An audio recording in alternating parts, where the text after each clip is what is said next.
We see sport as a microcosm of life, so it brings out a lot of different areas that you can learn from and you can grow in, not necessarily just the technical side of soccer, but also the spiritual side and the growth. And I think sport presents many opportunities to reflect those things, to put you in uneasy situations, in uncomfortable situations. And as a club, we can use those situations to help players grow, but also to try and share the gospel. I think with our team, we try to pride ourselves on our passing game. So we go and we play a lot of teams that just like to kick the ball long and have one striker run onto it.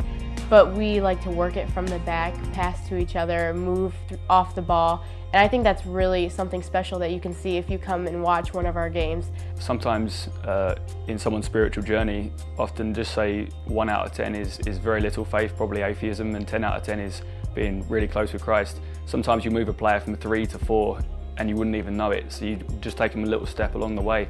And sharing devotions is something that you do a lot in practice. You don't know necessarily the results from that, but you have to trust that God's working. And we've seen many examples of when later down the line a player has taken bigger steps that we've been a lot more noticeable because we can visually see the results.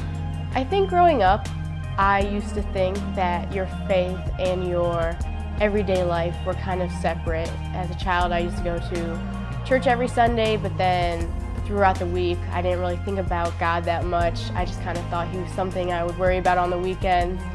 And with Ambassadors, it's taught me that faith doesn't have to be something where you go to church every Sunday and you read your Bible. It's something you can use in your everyday life to become a better person and to get closer with God.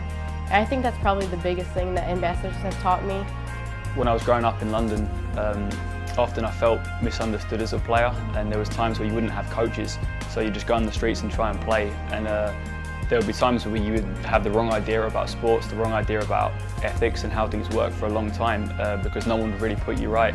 So I feel very invested into trying to help players understand their purpose, trying to help players understand how they can achieve their potential, how they can grow on and off the field. And being able to be part of that and providing that for some of the players has been something that's been special to be a part of.